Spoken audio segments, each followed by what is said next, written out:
Hello, I'm Logan and this is Lennon. We're the Boys Student Technology Leaders at Woorana Park Primary School. We would like to tell you about some of the achievements in our fascinating and exciting world of technology. I'm Vanessa and this is Sana. We are the Girls Student Technology Leaders at Woorana Park. We were the first school in Australia to explore space collaboratively using Kerbal Space Program.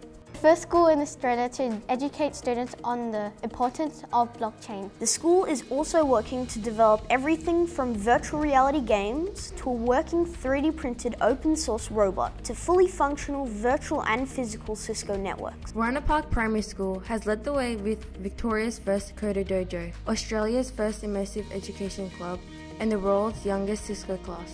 Recently, the Victorian Department of Education has given us permission to develop a program using Bitcoin technology in education of Woorana Park. We were also the first school in Australia to be involved in multiple international Minecraft projects with immersive education, developing an Australian historical landmark to scale for students from Boston to explain virtual reality. We would also like to introduce you to the person who makes technology rock at our school, Kieran Nolan. Kieran will tell you about the thrilling things we do to explore and learn about the world of technology.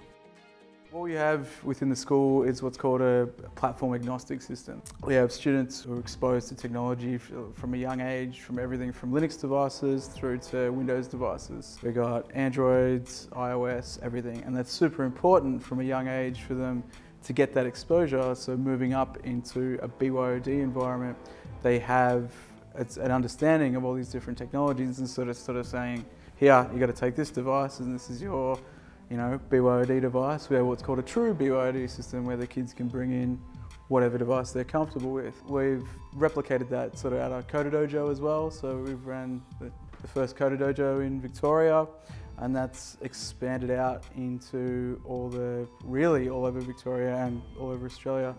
We're building a robot, so we're building a open source 3D printed robot, which is pretty amazing from the ground up.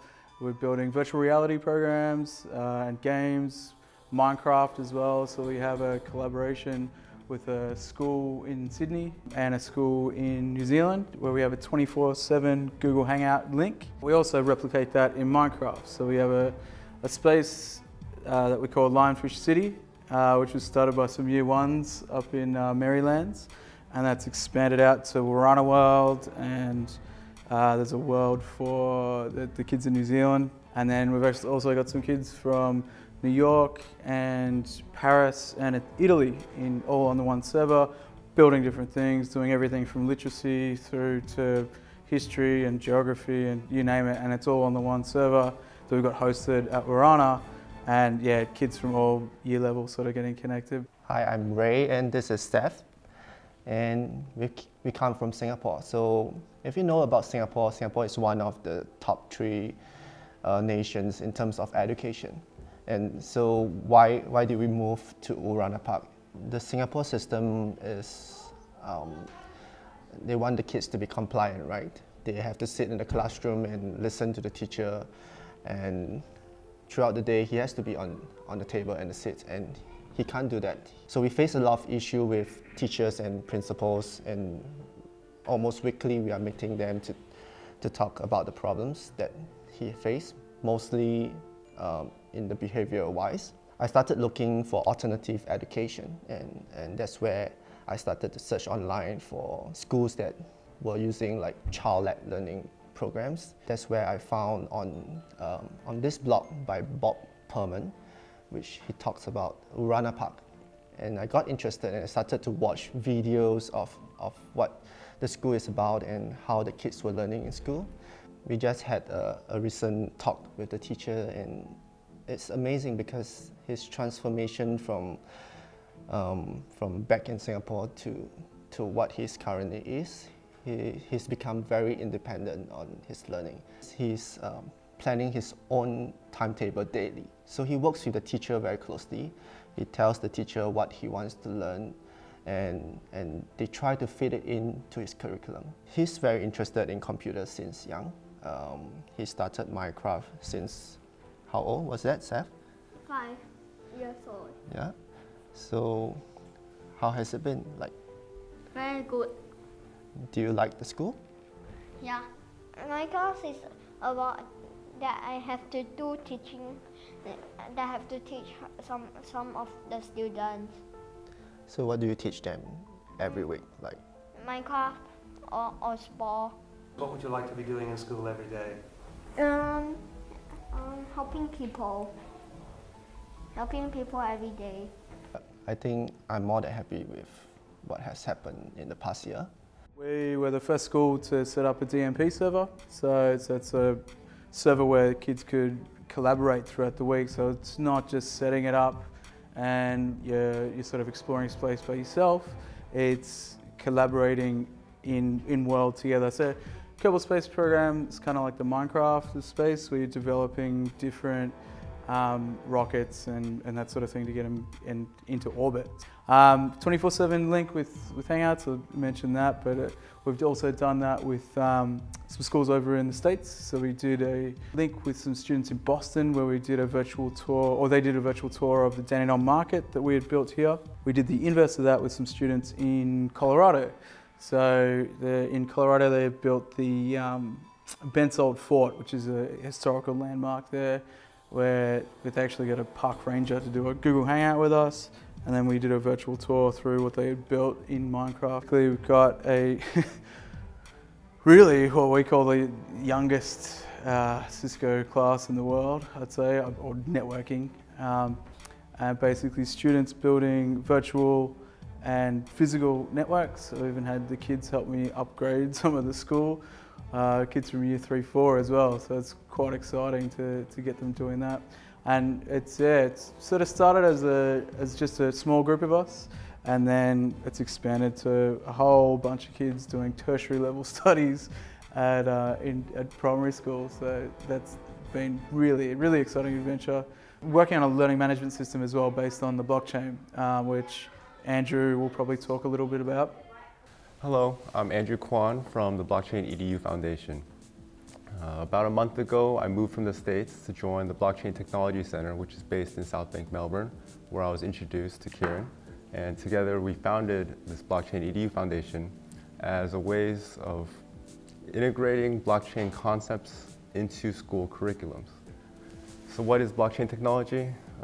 One way to look at it is a design pattern for data, or an accounting method for information. So in terms of how data and information is stored, how it's transferred, how it's being shared, how it's being utilized down the line, that's kind of what blockchain is. Bitcoin was the first example of a blockchain, and it's the most popular one so far. But that's just one type of blockchain, and Bitcoin in particular is focused around financial data. Nowadays, blockchain technology has kind of evolved to encompass any kind of data type.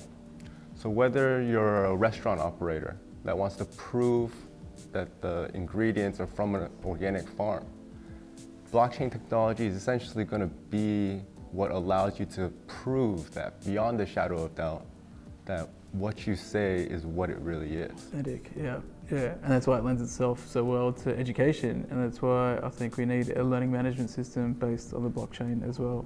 So I've come to Woorana Park to start the pilot program for Blockchain ED Foundation, and the reason being is Woorana Park seems to recognize that one of the biggest barriers and obstacles in learning is student boredom.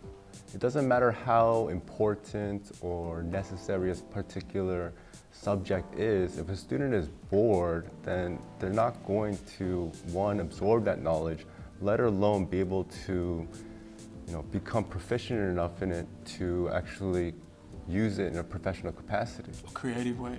Absolutely.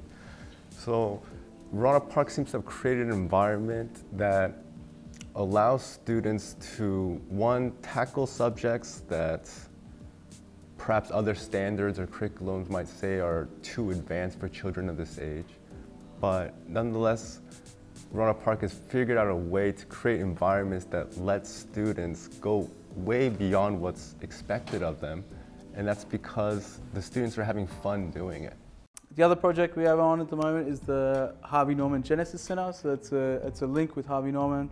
We have the kids developing some of the spaces there, and that's everything from virtual reality to augmented reality to 3D printing and you name it. And we've got really good computers to develop games with as well, because one of the big factors is having the hardware. And like within a school, most schools can't afford the best of things. But I mean, we do pretty well. But I think Harvey Norman's really helped us with that.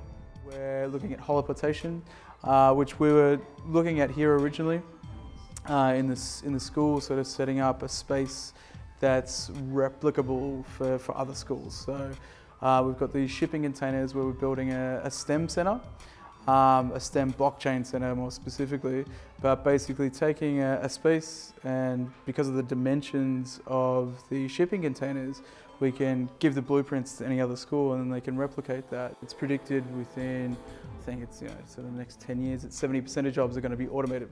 So if you think about that, we're really not educating kids for how the future's going to work. So I think with that, peer-to-peer learning becomes really important. So students as teachers teaching each other. I've learned as much from the students here as they have from me, and I think that's important because there's a statistic where you retain 95% of the information that you actually teach somebody else.